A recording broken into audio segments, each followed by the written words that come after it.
é o Novo Testamento de carreirinha. Hoje iniciamos Gálatas, capítulo 1.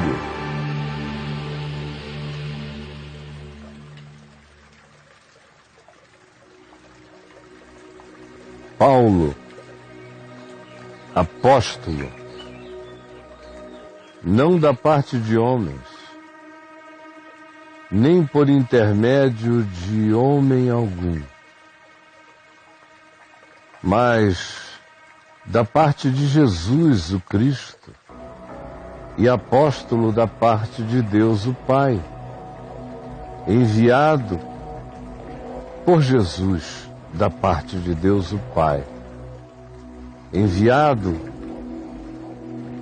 por desígnio divino, e não da parte de homens, de instituições, ou de qualquer que tenha sido a designação, a sugestão ou a intermediação humana. Sim, Paulo, apóstolo de Jesus, aquele que ressuscitou de entre os mortos. E comigo aqui falam todos os irmãos, meus companheiros. E o nosso objetivo é falar convosco, que sois das igrejas da região da Galácia. A vós, portanto, graça e paz da parte de Deus, nosso Pai, e do nosso Senhor Jesus, o Cristo, o qual se entregou a si mesmo pelos nossos pecados, para nos desarraigar deste mundo perverso. Entregou-se a si mesmo pelos nossos pecados, para nos desarraigar, nos desplantar o coração, para tirar as nossas raízes antes plantadas neste mundo perverso. O objetivo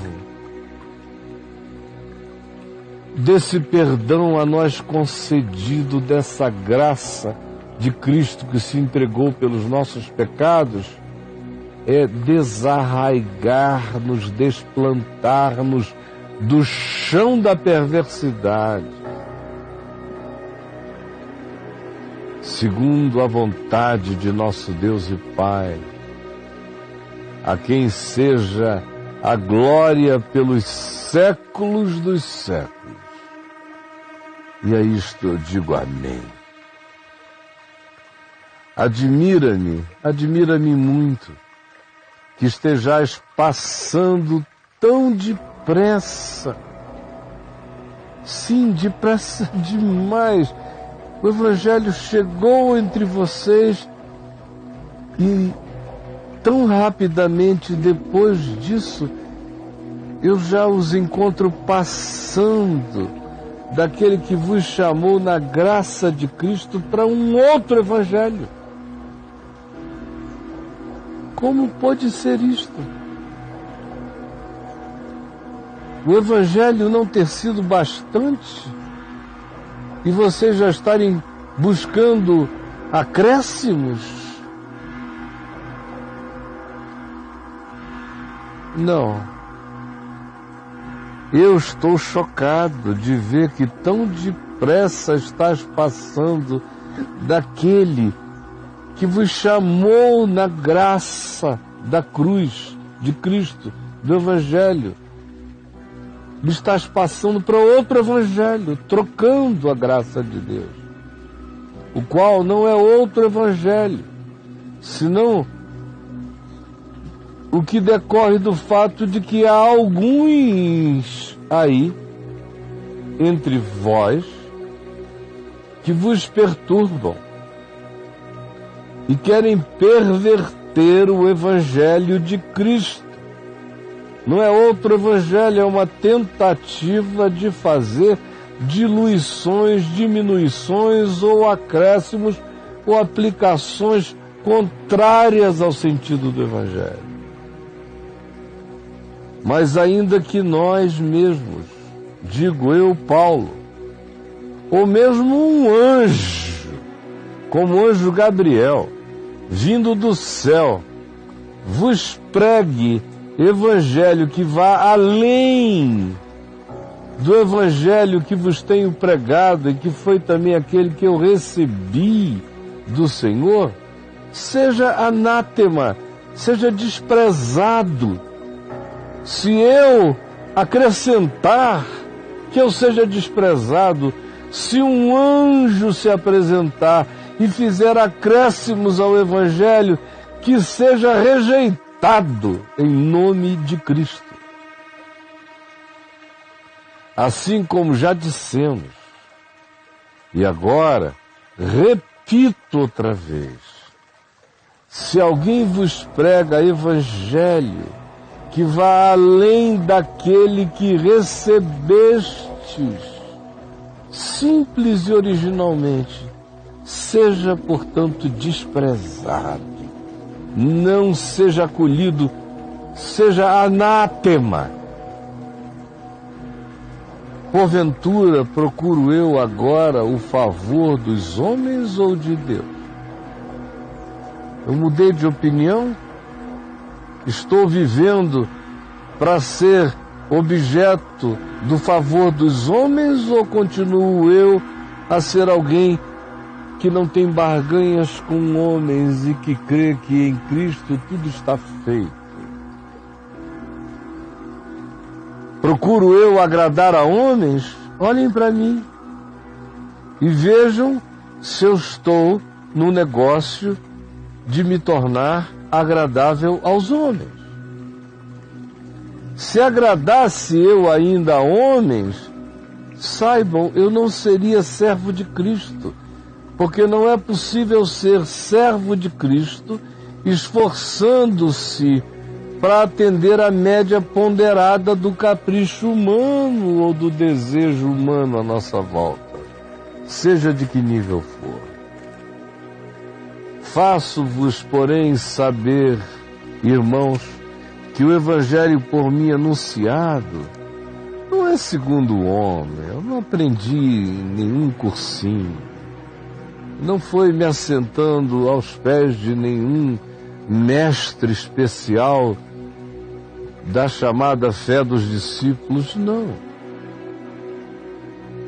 Eu quero reafirmar isto e informar para quem não saiba que o evangelho por mim anunciado não é segundo homem nenhum. Não pago direito autoral a homem algum, porque eu não o recebi, nem o aprendi de homem algum, mas mediante revelação de Jesus, para mim, de Jesus o Cristo. Ele me ensinou o evangelho que eu anuncio. Porque ouvistes qual foi o meu proceder outrora no judaísmo. Vocês lembram como eu era? Já ouviram dizer da minha tenacidade, do meu zelo, da minha obstinação, do meu academicismo dedicado às causas da perseguição. Sim, já ouvistes qual foi o meu proceder outrora no judaísmo, como sobremaneira perseguia eu a igreja de Deus e a devastava. Aonde eu passava havia uma devastação de discípulos. E na minha nação, em Israel, quanto ao judaísmo, avantajava-me a muitos da minha idade. Era extremamente precoce e hipercapacitado, sendo também extremamente zeloso das tradições de meus pais. Quando, porém, aquele que me separou antes de eu nascer e me chamou pela graça, aprove revelar seu Filho em mim, para que eu pregasse em todo o mundo, sem detença. Quando esta graça me visitou no caminho de Damasco, nada me impediu, nem vacilei, nem consultei carne e sangue, nem fui a Jerusalém saber a opinião dos apóstolos que viviam antes de mim. Não fiz absolutamente nada disso. Ao contrário, andei na direção oposta a Jerusalém. Parti para as regiões da Arábia, para o deserto, para um estado de profunda reflexão, meditação, oração, jejuns, entendendo e discernindo o que me tinha acontecido. E então, tempos depois, outra vez retornei a Damasco. Decorridos 3 anos, depois do meu encontro com a manifestação de Cristo a mim nos portões de Damasco, sim, depois de 3 anos, subi a Jerusalém para avistar-me com Pedro e permaneci com ele 15 dias, 2 semanas. E não vi, naquele período, ali em Jerusalém, nenhum outro dos apóstolos, senão Tiago, o líder daquela comunidade local em Jerusalém, o mais presente, o orientador mais ouvido, irmão de Jesus, nascido de Maria. Ora, acerca do que vos escrevo, eis que diante de Deus testifico que não minto. Foi assim que aconteceu. De modo que o evangelho que eu vos ensino, de fato eu não aprendi de homem algum. Assim foi, assim digo que foi, porque senão mentiria. Depois disto, fui para as regiões da Síria e depois adiante para a Cilícia. E eu não era conhecido de vista das igrejas da Judéia, que estavam em Cristo. Ouviam somente dizer: aquele que antes nos perseguia e nos devastava, agora prega a fé, a mesma fé que outrora ele procurava destruir. Eles não me conheciam de vista, mas sabiam e falavam a respeito disto por toda a Judéia e glorificavam a Deus a meu respeito. 14 anos depois, 14, ou seja, 17 anos depois do meu encontro com Jesus às portas de Damasco, a partir de cuja experiência eu fiquei 3 anos solitário na Arábia, no deserto, é que eu fui a Jerusalém e depois, apenas 14 anos depois, subi pela 2ª vez a Jerusalém, agora com Barnabé, que já era meu companheiro de viagem, levando também conosco a Tito.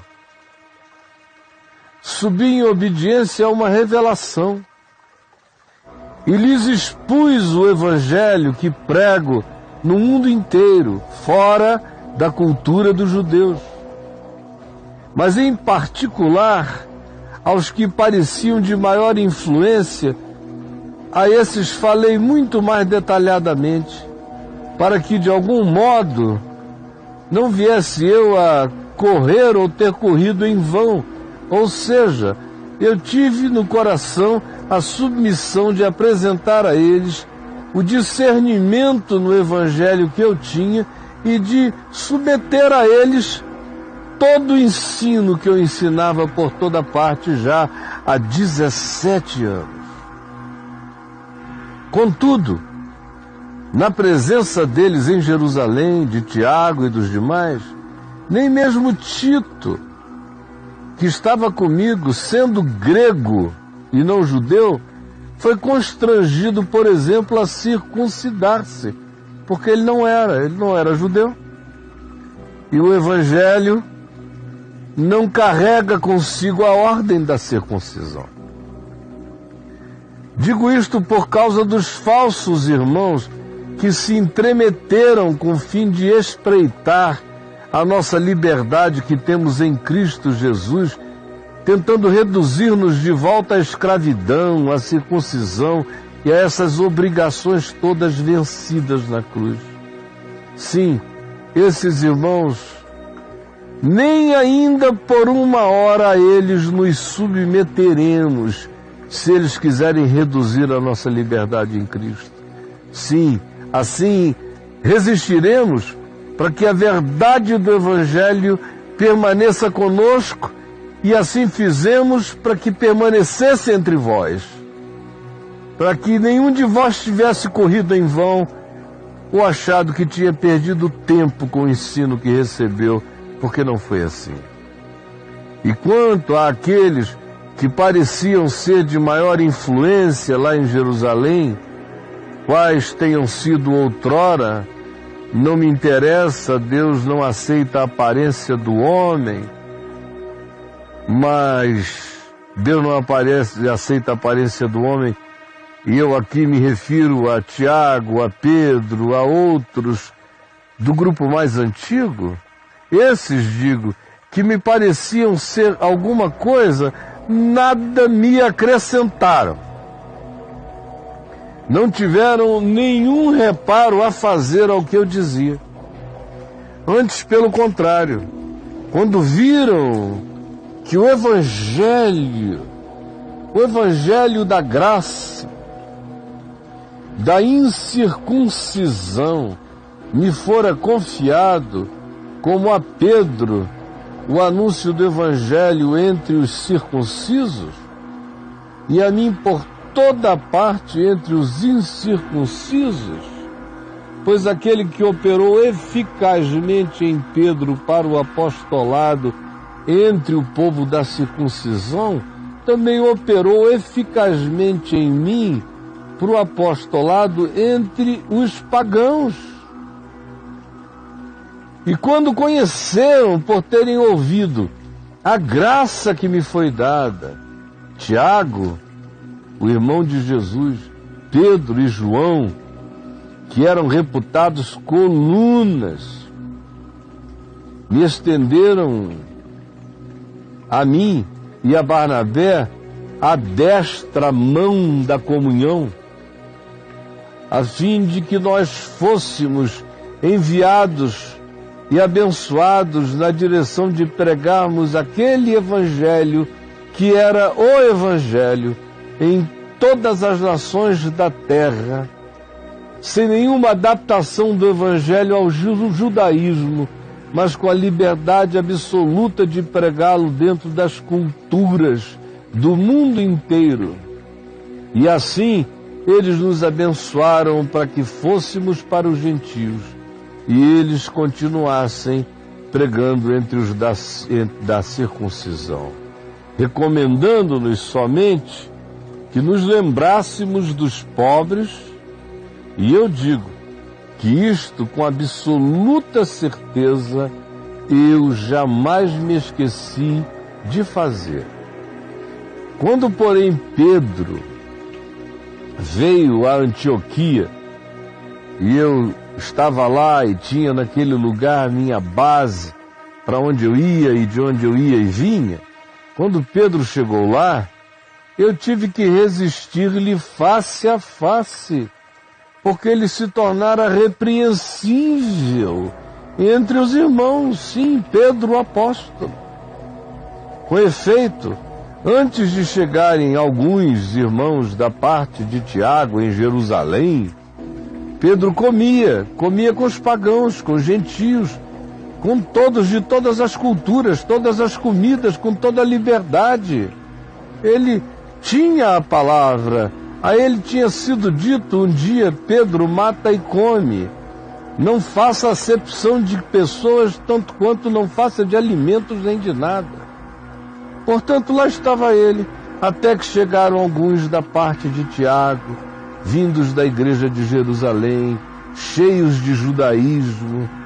Quando eles chegaram, Pedro afastou-se, dissimulou-se e, por fim, veio apartar-se, fingir que ele não tinha nada a ver com aquilo, temendo o julgamento da circuncisão e dos crentes híbridos da igreja de Jerusalém. E também os demais judeus que estavam presentes dissimularam com Pedro, os crentes, a ponto de o próprio Barnabé, que eu pensei que já tinha passado disso definitivamente, teve uma recaída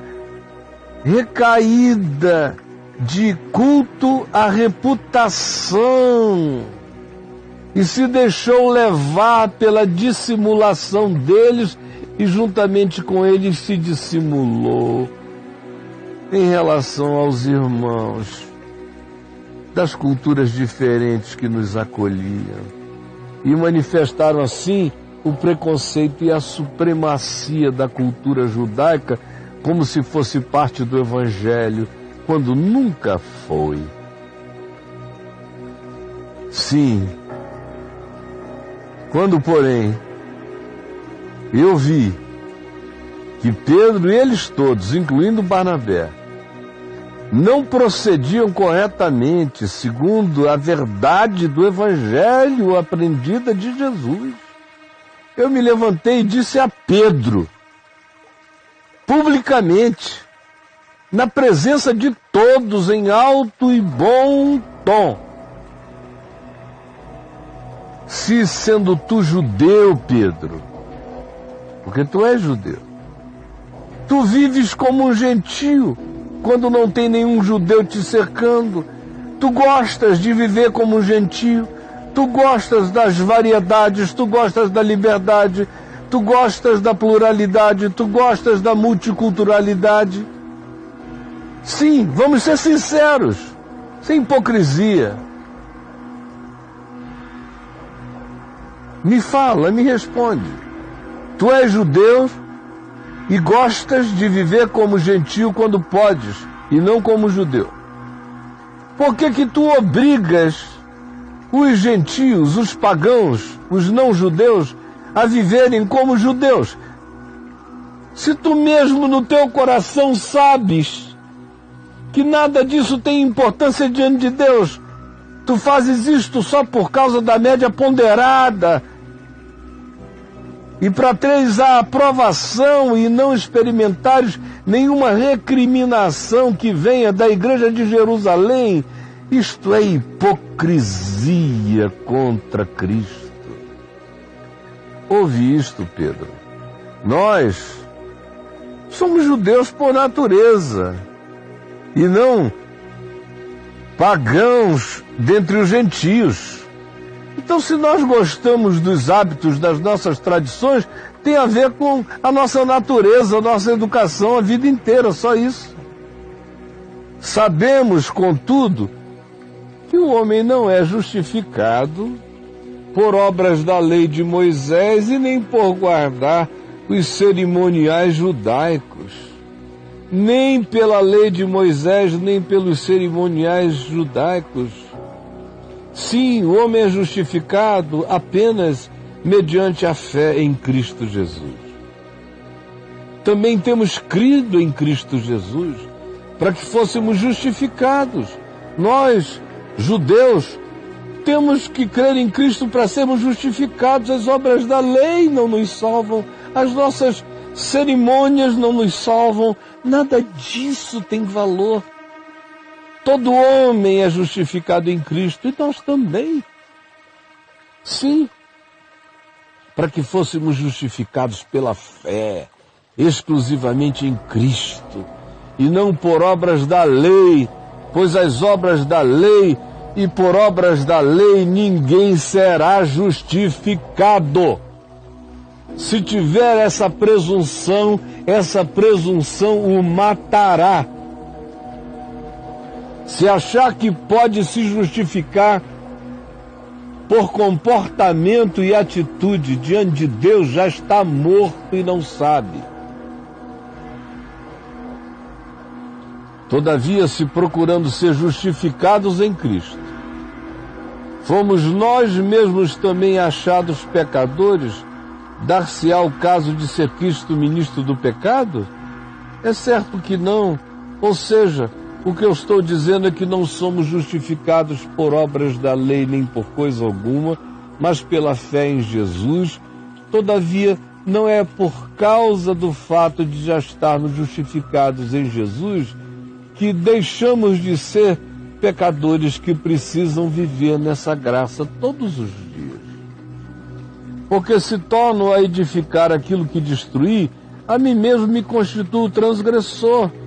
E, por exemplo, se tu, Pedro, dizes e confessas que na cruz de Cristo tudo foi consumado, como podes tu retomares, depois de assim afirmares, coisas que na cruz foram vencidas, e como podes tu retroagir para crenças que na cruz foram feitas obsoletas? Seria porventura a cruz de Jesus, a cruz do pecado, a cruz que nos estimula a não nos justificarmos pela lei de Moisés e a não nos justificarmos por nada, porque nos entregássemos à lei do pecado e da devassidão? Ou a cruz tem o poder de nos libertar da lei do pecado, ou ela própria está realizando apenas mais pecado e mais descuido no coração humano? Seria esse o caso, Pedro? Me responde. Seria este, porventura, o caso? É certo que não. Porque eu, mediante a própria lei, morri para a lei, a fim de viver para Deus. Eu estou crucificado com Cristo, Pedro. Eu estou, não tem mais volta. Tu estavas lá. Tu te esquecestes disto? Eu estou crucificado com Cristo. Logo, já não sou eu quem vive, nem em mim, nem em ti, nem nos demais. Cristo vive em mim. E esse viver, que agora eu tenho na carne, eu não o sustento com leis, nem com exterioridades, nem com cerimonialismos, nem com cultos, nem com nenhuma mecânica humana. Essa vida que agora eu tenho, eu vivo pela fé no Filho de Deus, no Evangelho. No Filho de Deus que me amou e a si mesmo se entregou por mim e consumou tudo em meu favor, pois o fim da lei é Cristo, Pedro, para a justiça de todo aquele que quer. Não anulo a graça de Deus, meu irmão Pedro, pois se a justiça é mediante a lei de Moisés, se a salvação é mediante a lei de Moisés, então conclua-se com lógica óbvia que Cristo morreu em vão. Não dá para manter as duas realidades. Ou é a lei, ou é a graça. Ou são as tábuas de pedra, ou é a palavra plantada na consciência. Ou é a obediência ao ministério da morte em Moisés, ou é a confiança no ministério da vida em Cristo Jesus. Do contrário, eu anulo a graça de Deus. Se eu faço a salvação, a justiça ser mediante a lei, eu estou dizendo que Cristo morreu em vão. Esta é a leitura do Novo Testamento de Carreirinho, para mim e para você.